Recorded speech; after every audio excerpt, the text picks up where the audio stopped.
Speeding. Speeding. Speeding.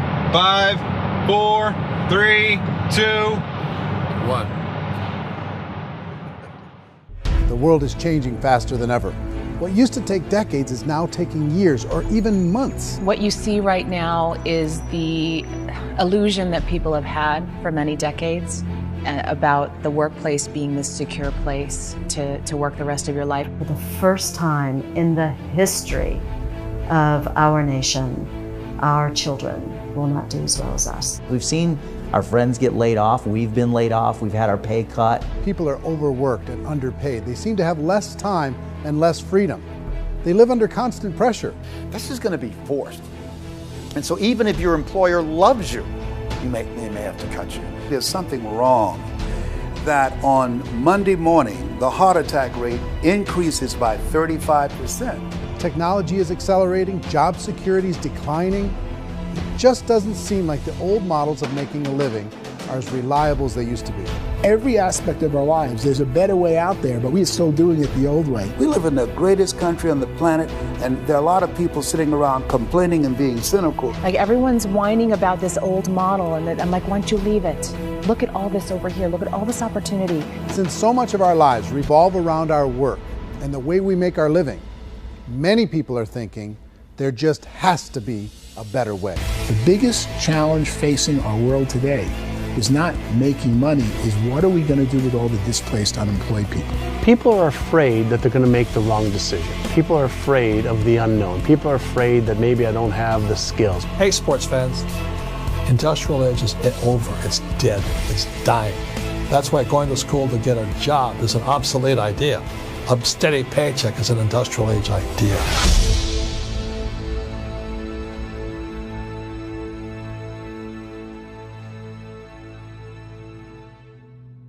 It's the search for answers that has brought us here together today.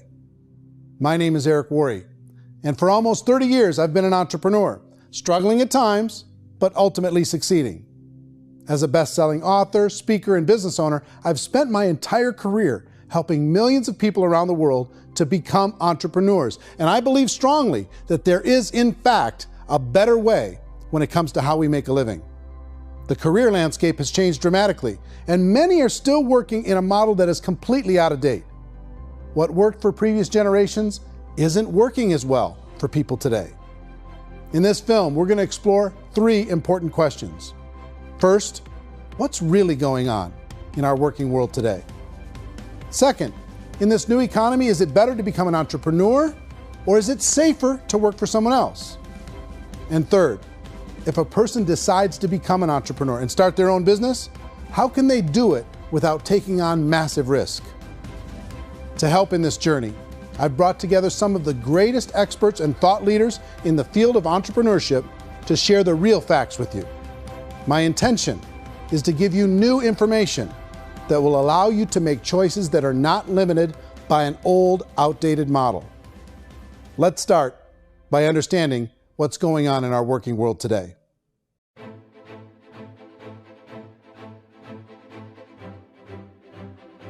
Let's look at unemployment. 30–40% of the people are honestly not working, but would be working. What our government does is if you haven't found a job in 6 months, we don't call you unemployed. We pretend you dropped out of the labor force. I've often said that unemployment, particularly structural unemployment, that's unemployment due to technological changes, is the first sign of economic growth. Think of it, 10 people live on an island. They go out every day and fish. One day, new technology shows up. A missionary brings them a net. Now, using the net, one pilots the boat, one throws the net. 2 fishermen can do all the work 10 used to. That's a 500% increase in productivity, 2 doing the work of 10, in one day. You don't have to learn a lot to learn how to throw a net instead of throw a fishing line. The island's got a big problem, 80% unemployment. But the island still has all the wealth of the fish because the 2 people produce as much fish as 10 did. Now, of course, looking back in history, these changes used to take thousands of years. And during that time, we went into farming and transportation. Some of us became doctors and some teachers and lawyers, and we developed all these new professions and new manufacturing jobs. Today, these changes are occurring literally in one day when a new technological advance occurs, and we don't have the social structures to deal with it or to retrain the unemployed people. So one of the things that I think is interesting as I travel across the country and really travel around the world is the way that we work and the way we get paid for work is changing pretty dramatically. On a global basis, everything is being turned upside down because of the rapidly advancing technologies. They are eliminating many jobs, and we have been left with many people not prepared for the jobs that exist. A lot of demand in public companies was to squeeze out all the fat and to get just as much margin as we possibly could, and fat equals humans. So this idea of job security in information age is so obsolete, but it's still taught inside our school system, and that's where the problem starts. There's no financial education in the school system, and people are still trained to be employees to work for that paycheck. This is a chart on the middle class. What's happening in the middle class, those that went to school, their incomes have been coming down for years. And parents still say to their kids, go to school, get a job. Now what happens to all those middle class people who are dropping off the ends of the chart? Well, they become what's called working poor. And this is what happens to working poor. But they say poverty is ending. Well, poverty may be ending, but working poverty is going up. And this is food stamp usage. So food stamp usage in America is going through the roof right now, because people cannot earn what they call a living wage. Most people have experienced financial pressures that I think are probably greater than they have been in the past. If you're not working for yourself, then it's going to be a pretty hard road for a lot of people. Today, if you're going to control your future, the 40-40 plan is gone, where you can graduate from college and get a job and work for 40 hours a week for 40 years. That day is gone. So some of these charts actually tell you what's going on. And this is a really interesting one, you know. People are going back to school because if I go back to school, I'll get a nice job.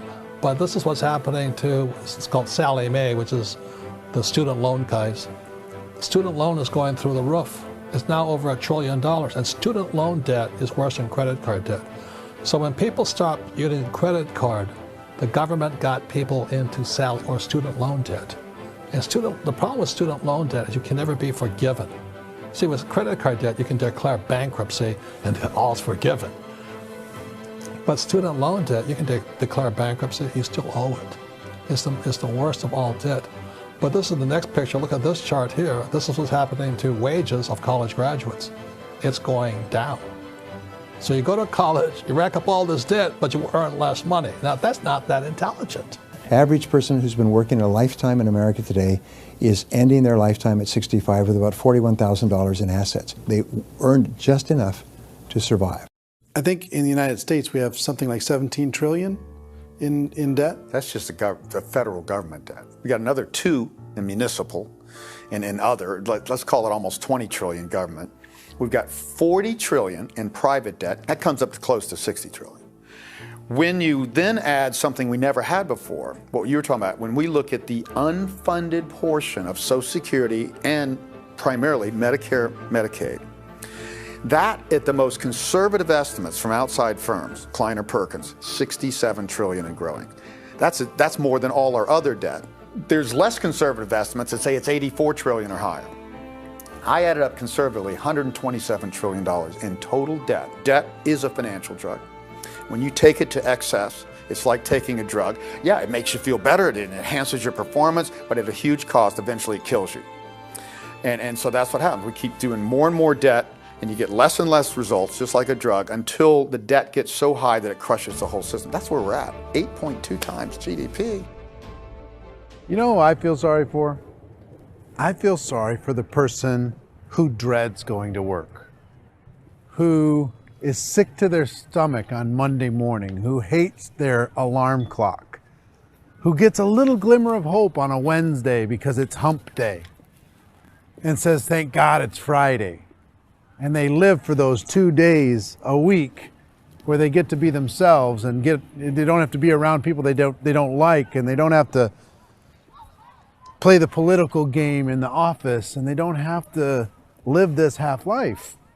The person that works 50 weeks a year just to be able to have the 2 weeks for vacation. And you know what happens to most of them nowadays? They don't have a vacation. They have a staycation. They have time off of work, but they don't get to go where they want to go because they're overextended. They've got all this debt. They got all this situation. They hate their alarm clock. They can't sleep until they're done. They have to spend most of their life in traffic.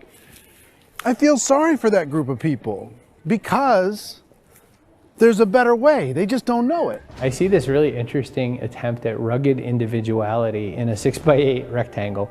And I feel like you're all the same, except for the little push pins of the pictures. There's different pictures. Yours is named Jenny and his is named Sujara, but it's the same people. And this is how they are, and they're just like the zombies, and there's no joy in there, there's no fun. There's always like the wacky woman who decorates her cubicle, and that's the most she can do there. You got to give her credits, right? The wacky cubicle woman. The basis for their life is worry. I'm worried, you know, maybe I'll get fired. I'm worried maybe my company will go out of business. I'm worried I can't keep spinning the plates on paying the bills. I'm worried about how do I send my kids to college. I'm worried, what if the transmission of my car breaks? That's, you know, 2 or 3, I can't fix it.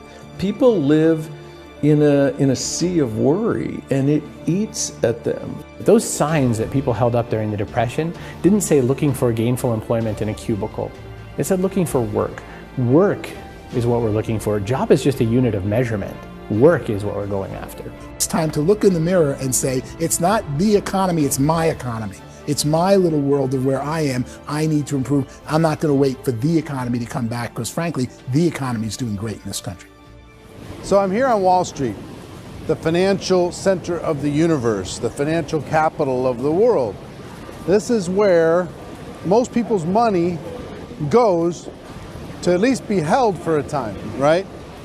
With interest rates in banks being effectively zero, and many experts are predicting it's going to stay at zero for the next 10, 20, even 30 years, people feel like they don't have any choice but to put their future into equities, to put their future into the hands of other people on this stock market, and hope that the stock market goes up, hope that the stocks that their advisors pick or that they pick goes up. That's one way to go, I guess. It's my personal belief that if you put your future into the hands of yourself, in other words, you have earning power by yourself, I think you're a better investment than these guys. I think you controlling your future is a better option than handing over your retirement to these guys.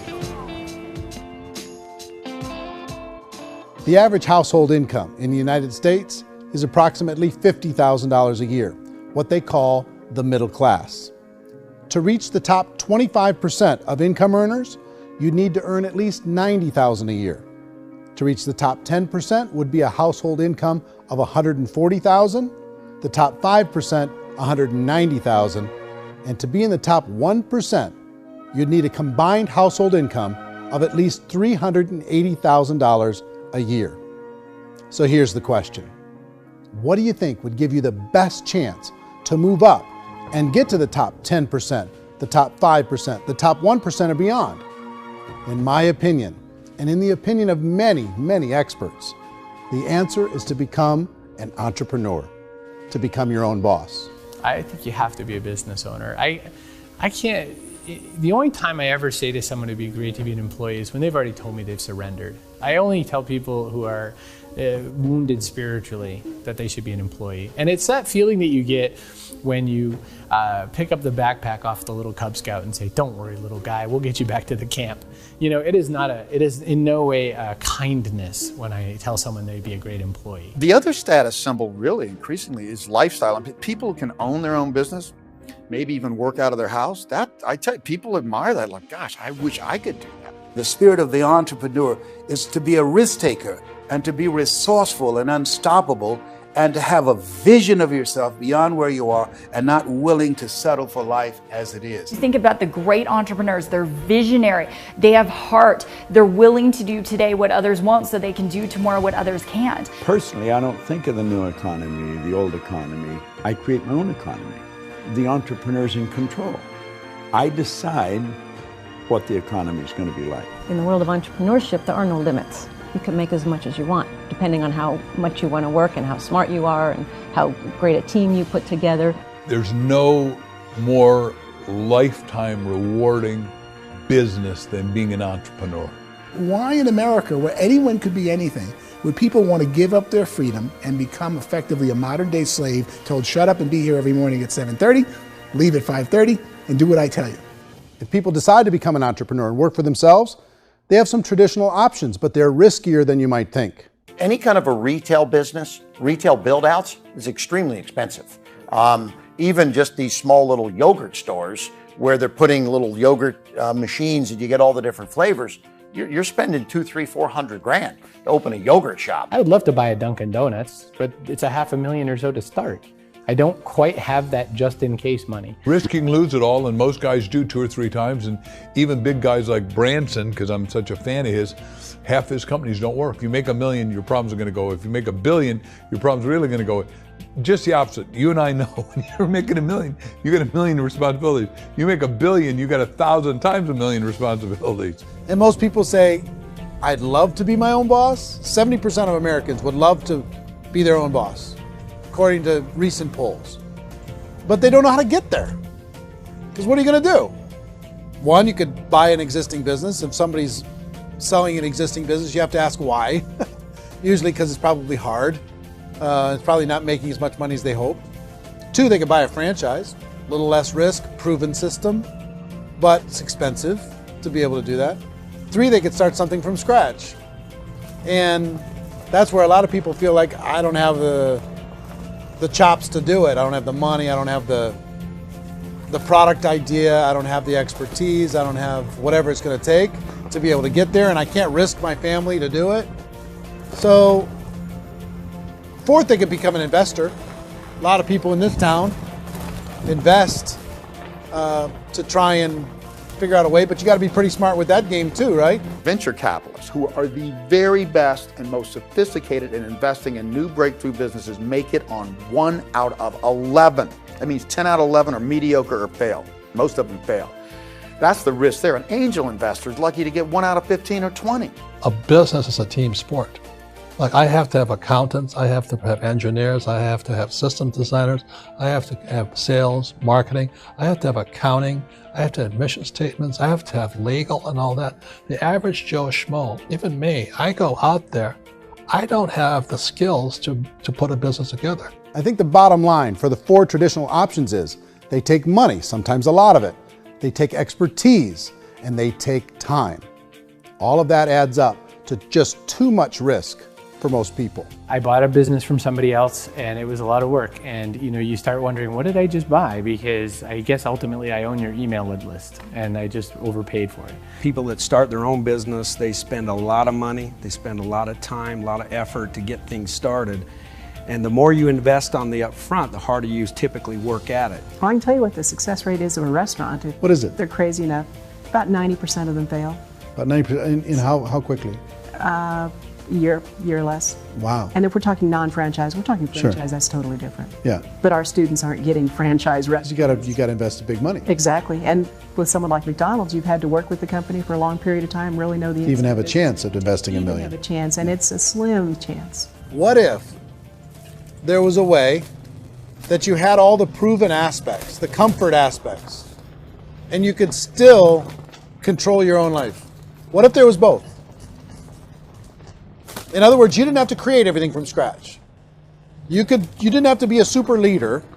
All you had to do, what if there was a proven product already? You didn't have to create the product. And there's a proven system already, proven training already. Everything except an employer. That was the only thing that you didn't have. Do you think more people would be open to working for themselves in that environment?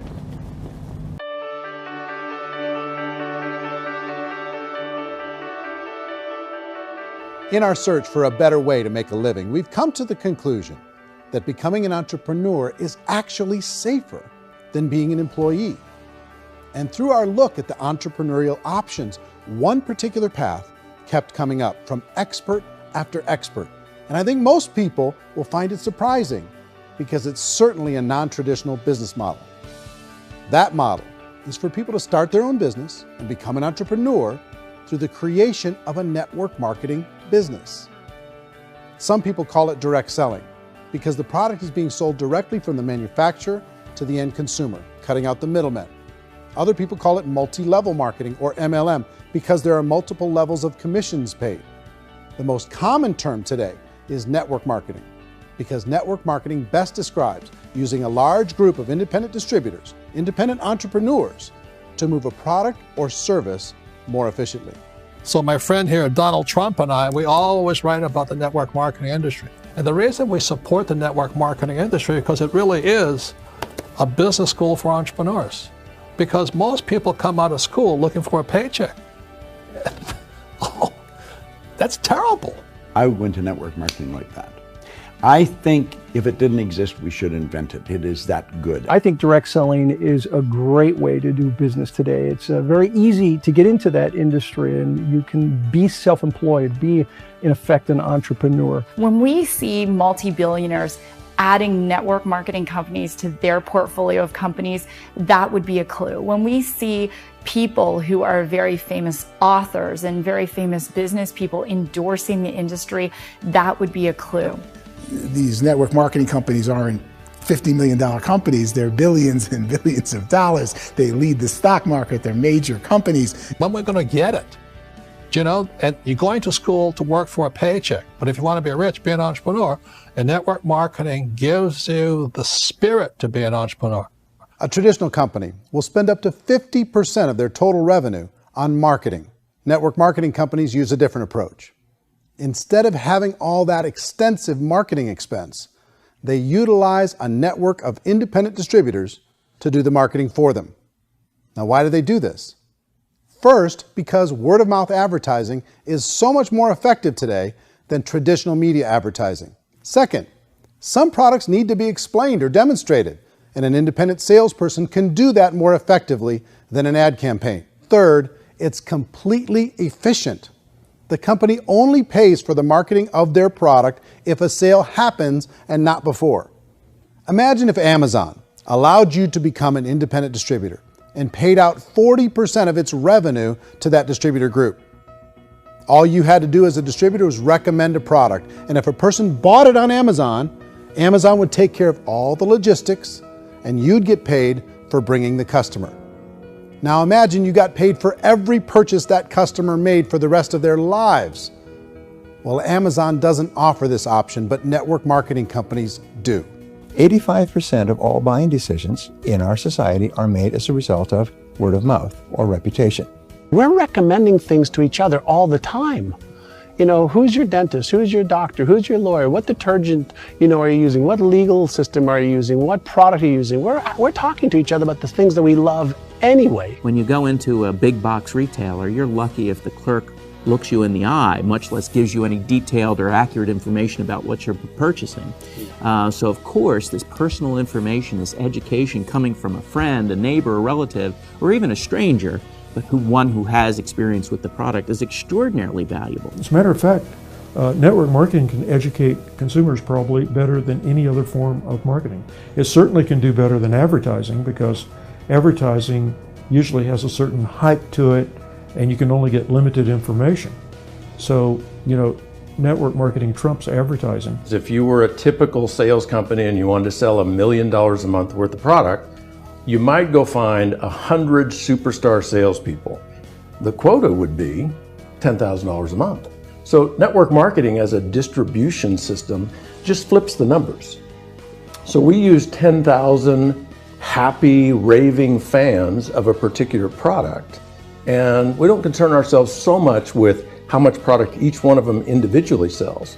If they sell just $100 or $200 a month, and there's 10,000 of them, you're selling $1 million to $2 million a month worth of product.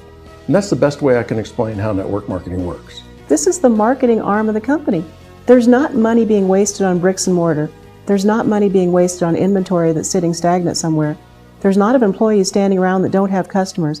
These are people that are going to connect with customers. These companies allow people to become independent distributors for extremely low cost and with no minimum time or sales quota. Essentially, they own their own business and can provide as much or as little sales as they choose. In other words, the distributor gets all the benefits of traditional business ownership without the risk. The advantage of network marketing is the ease of entry, the low risk, and the low startup cost, because almost everything else has very high risk. You can get in for a minimal investment. You're buying into a system that's already been proven, products or services that have been proven to work. The keys to network marketing is providing an opportunity for the masses to get involved, providing an opportunity for the average person who doesn't have the resources to start their own business. All of this so far is fairly straightforward, but network marketing offers another benefit, and it's this benefit that makes it so interesting for entrepreneurs. Network marketing allows a distributor to build their own network of other distributors and then compensates them on the sales created by that entire group. Direct selling is, at its base, very simple. It's the sale of a product or service to an individual on a face-to-face, one-on-one basis, just the way we're talking right now. But there's an important element as well, and that's the offering in conjunction with that sale of product, the offering of an opportunity for someone to make something of themselves. No matter what your social status is, no matter what language that you speak, I mean, look how many unbelievable people are becoming successful that speak every kind of language out there. What an awesome gift to give the world. Instead of having to work your way up in a system and prove that you could be a sales manager, they just decided everybody can be a sales manager. Everybody gets to build a sales team from day one. And so what that brought into the system of growth as a direct selling company is the concept of compounding or geometric progression. Because now you can actually grow a sales force very quickly because everybody is enrolling people in their own sales force. People who are like, oh, this is weird, I'm building a sales team, or what do you think you do at a regular company? How do you think a regular company works? Network marketing is the only industry that doesn't say your past determines your future. It looks at your past and says, okay, now what can we train you to do so you can have a great future? Every other employer out there wants to exploit you for what you already know, not teach you something new. Network marketing has the potential to save the United States and the world, because it's going to teach people not to be employees, but to be entrepreneurs.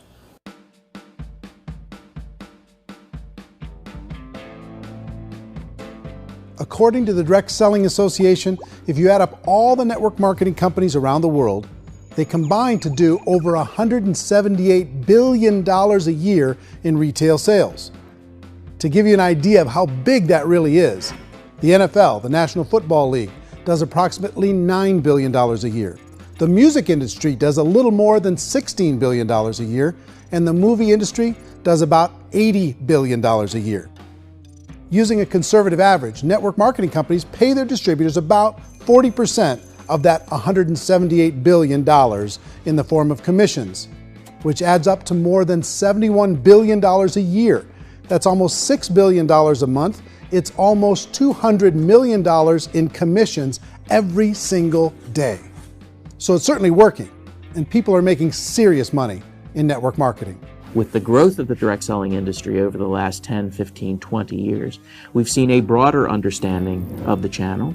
We have seen more and more people getting involved in the business, so our penetration in the marketplace has increased, and thus the understanding in the marketplace of who we are has increased. And we've seen non-direct selling companies look at the direct selling model and say, something's going on there. People are making money, companies are being profitable, individuals are being motivated, product is being delivered to market. Maybe we should explore this. Some people think only the people at the top make money. Well, let's take a look at that as well. In the network marketing profession, there are roughly 500 people in the world who earn over $1 million a year. If you round that number up to $2 million a year, that adds up to about $1 billion a year. That takes the $71 billion paid out each year down to $70 billion. So where does the rest of the money go? The vast majority goes to part-time people making anywhere from a few $100s a month to many thousands of dollars a month. It goes to people who choose to make it a full-time career move and earning even more than that. Every day, people are using the money they earn through network marketing to pay off debt, have more fun, and improve the quality of their lives. Everyone I know in network marketing has been doing that since the 50s. They go to work when they want to go to work. They stop working when they want to take time with their children to have a leisurely breakfast and discuss issues and drive them to school. They go back to work when they get home, wherever they're working out of. The biggest thing that I've seen is people that have become much happier in their life. MLM has probably made more millionaires of more people in more countries, and I've spoken to them in 67 countries, than any other single form of business, starting from nothing. If they have a choice between working a job for the next 10 years or working a network marketing business for the next 10 years, the result of working the network marketing business will be better. A lot of people within the industry go on and make this a career and do extremely well at it. Network marketing has been nothing but good for everyone I know that's been involved with it because they did it seriously and they played full out and they've been very successful. It's been a constant barrage of success stories and people showing off stuff that they got as a result of it. How many people are involved? Approximately 16 million Americans and 96 million people around the world are currently participating in network marketing. And in a recent poll, 82% of those people report a good, very good, or excellent experience with network marketing. So people are happy.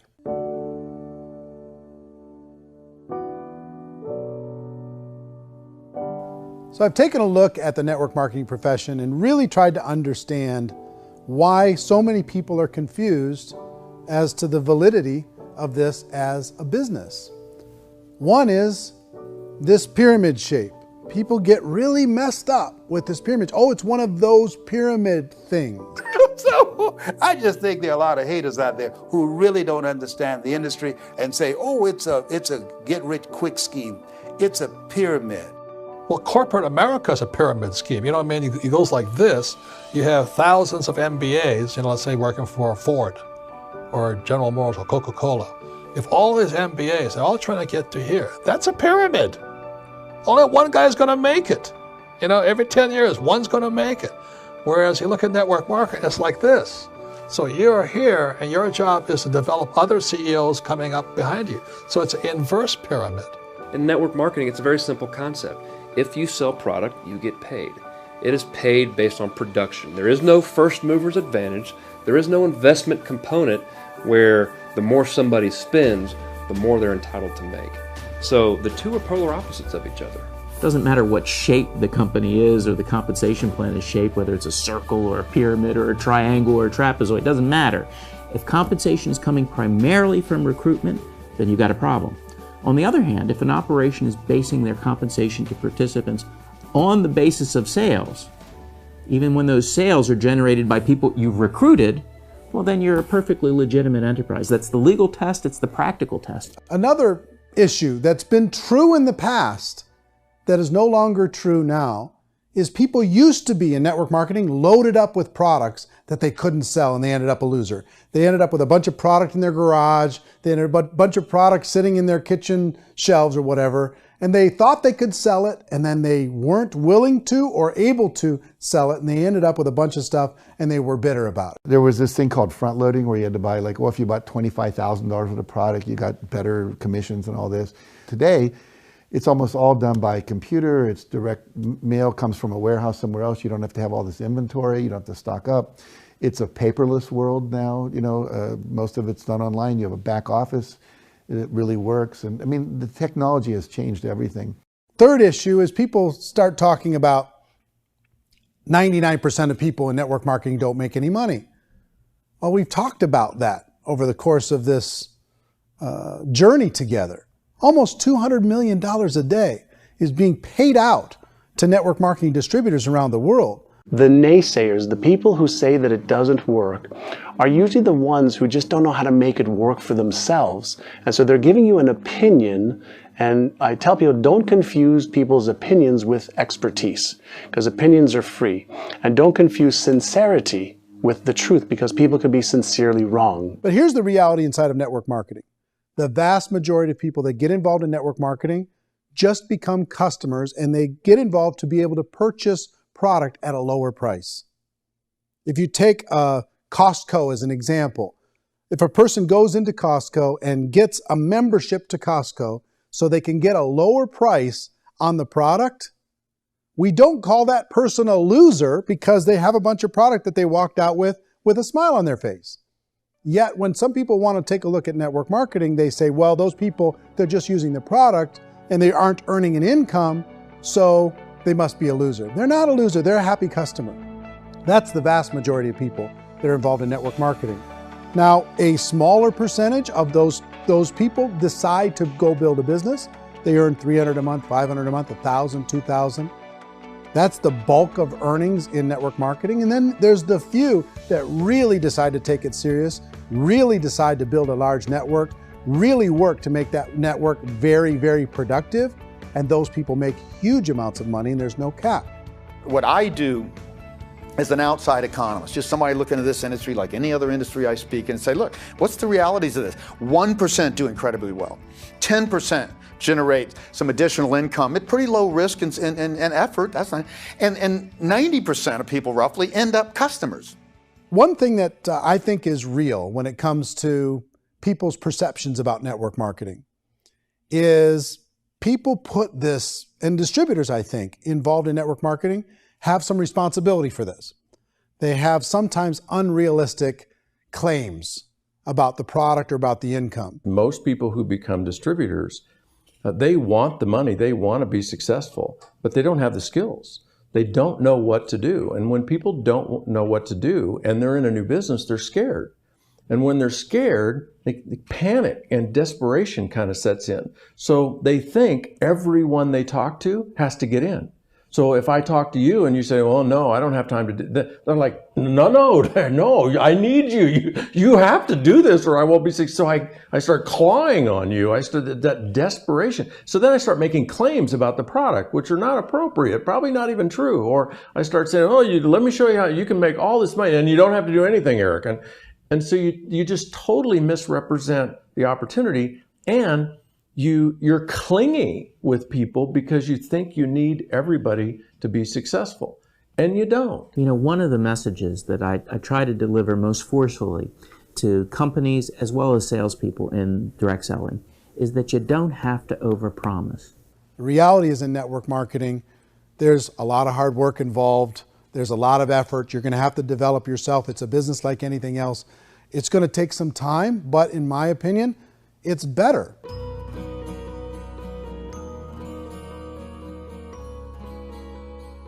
It's light years better for people starting today than it was even 5 years ago. I think it's more widely accepted now, and people understand it is a business. It is being an entrepreneur. It is being a business owner. Our belief system is based upon our evaluation of something.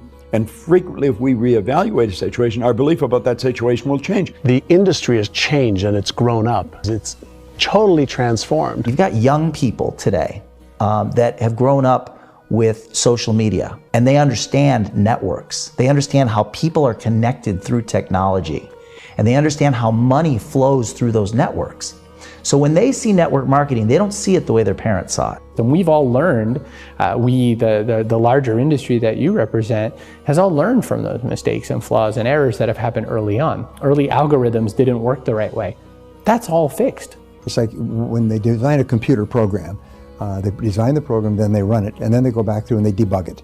The MLM industry has been debugged. This is the day of being virtual, being able to run a business from your mobile phone. I mean, it's incredible. Companies are getting smarter. They're implementing more consumer protections. They're implementing more compliance training. They're doing more with respect to product research. If you do get involved and you make purchases of inventory, even on a voluntary basis, if you decide that this business is not for you, you can leave and have that inventory repurchased by the company.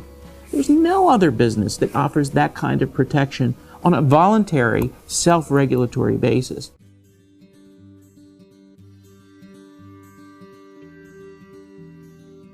If you decide to look further into a network marketing business in order to generate more cash flow for your family, I would recommend reviewing the following 4 elements. First is the product or service. And on the product or service, I would ask 5 important questions. 1, do you like it? Is it something you would feel comfortable sharing with others? 2, is there a recognized need in the marketplace? It's hard to create a need if one isn't naturally there. 3rd, does the product meet that need? Does it solve a legitimate problem for consumers? And 4th, is it priced to sell? Can it compete in the marketplace? And 5th, is it priced for profit? Is there enough margin for the company and the distributor to be able to generate income for the long term? If you can answer the questions on the product to your satisfaction, the next element to consider is the company itself. Is it well run? Do you believe in the founders or the management team? Do you feel they have what it takes to go all the way? See, it doesn't matter how good the product is if the management can't take care of the company. Good management can change with the times. They can handle adversity. They can make good decisions. Make sure you choose a company that can serve you for a long time. The third element to consider is the compensation plan. And with that, there are 3 important things to look at. First, a brand new person needs to be able to generate some money fairly quickly. It may be an obvious reason, but you can probably imagine the ripple effect of a distributor getting involved and having even a small victory fast. That can only help with the overall success of the organization. Second, a person should be able to develop a moderate part-time income in a reasonable period of time. As they develop their network and as their sales grow, they should be able to enjoy more benefits. And third, for the people who are really serious, for those who decide to really go pro in the network marketing profession, there should be the possibility to make a serious full-time income if they work hard and are committed to developing their skills. If you're comfortable with the product, the company, and the compensation plan, the last thing you should look at is the support that will be made available to you. Does the company have a website? Does it have a solid online reporting tool? Do they have comprehensive training available? Do they host events to help you build your business? If you decide to do this, what kind of a support system can you plug into? Choosing a network marketing company is a personal decision.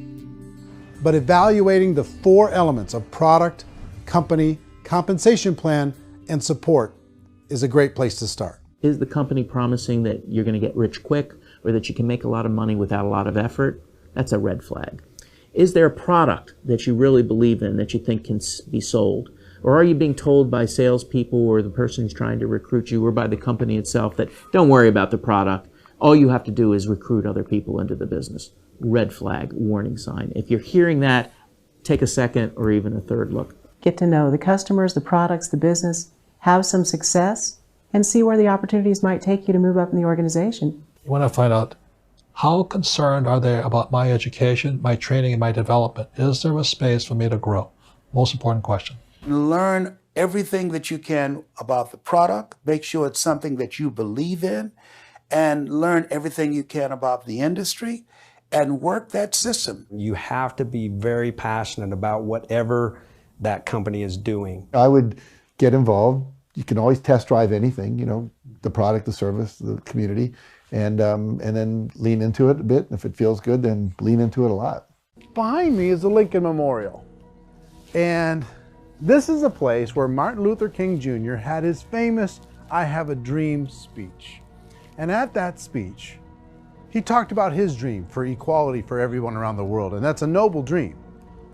But I think more people need to remember what it was like when they were kids and the dream was still alive in them. Before it got beaten out of them by reality, by this paycheck, by these responsibilities, and by having to live for this job to pay the bills. I think people need to remember that, go back to that. Once they know that there's a better way, I think their future is going to be much brighter. They can live a better life.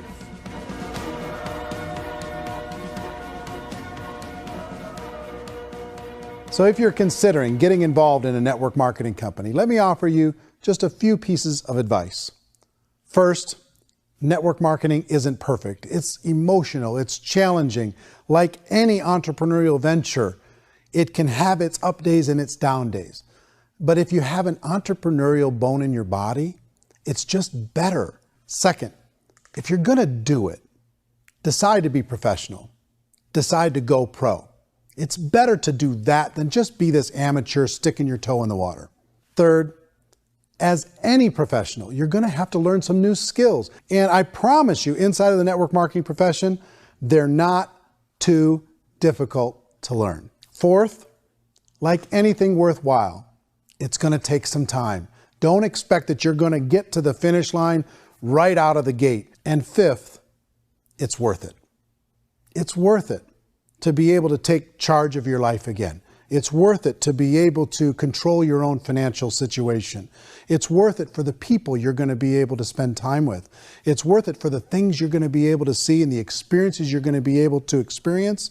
It's worth it for the causes you're going to be able to contribute to, the lives you're going to be able to touch, the customers you're going to be able to help, the friendships you're going to be able to develop.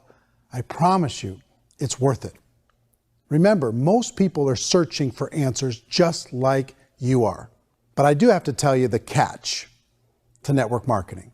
If there is a catch, if you want to understand this from an emotional point of view, people say, well, it sounds too good to be true. It's not, it's hard work. But here's the catch. Most people still don't understand it. So you're going to have to endure the loss of social esteem from ignorant people. The uneducated will think less of you. Now, if you can handle that, you're on your way. If that's going to destroy you, you know what? Entrepreneurship in general probably isn't in your future. If you can face that catch, you can become unstoppable. I want everyone to really contemplate this if they're not in network marketing. You're in a job, you probably have a mortgage, you have rent, you have debt, whatever's going on. You're in a prison. You work just hard enough to keep them from firing you, and they pay you just enough to keep you from quitting. Come on! I've been there, done that, and bought that t-shirt. In network marketing, if you run into failure, it's really just a homework lesson for yourself. There's no one to blame. You really have no excuse not to be successful. You just don't. People don't want to hear that, but there's so much available to you. If you want to be a good network marketer, be a student to the people above you, be a fellow traveler to the people on the same level, and be a teacher to those below, and know when it's appropriate to do which. People who are not afraid of asking people to buy things, or not afraid of persuading people with a chance they may say no, these people own the future. Nothing happens until something moves. So you got to go move, you got to go do something, or nothing's going to change in your life. In the beginning, you're going to do a lot of things that you don't get paid for. But as you go down the road, you get paid for a lot of things that you don't do. And your job is rehabilitate the spirit, the entrepreneur spirit in all of us. You get it back. Either give it a strong yes or a strong no, but no wishy-washy, dilly-dally stuff in the middle. There's dreams and there are nightmares, but I believe that the biggest nightmare of all is when you don't pursue your dream. You're going to see some monumental growth in this profession. It's an exciting, exciting time to be involved with the network marketing profession. The next 10 years, I see just exponential growth. When that tipping point comes, it's not a matter of asking somebody, have you ever heard about network marketing? You're really asking them, which company are you building your wealth in? We are here to fix the world, to improve relationships with other people, to improve other lives. And the real reward comes as an entrepreneur in any level from teaching somebody something and watching them soar. There is no greater reward.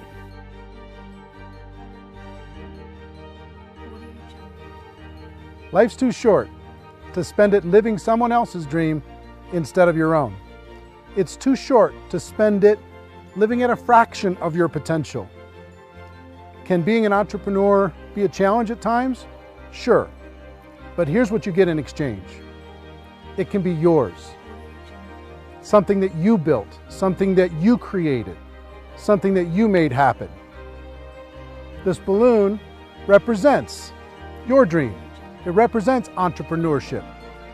My wish for all of you is that you would reach out and grab it. The choice is up to you.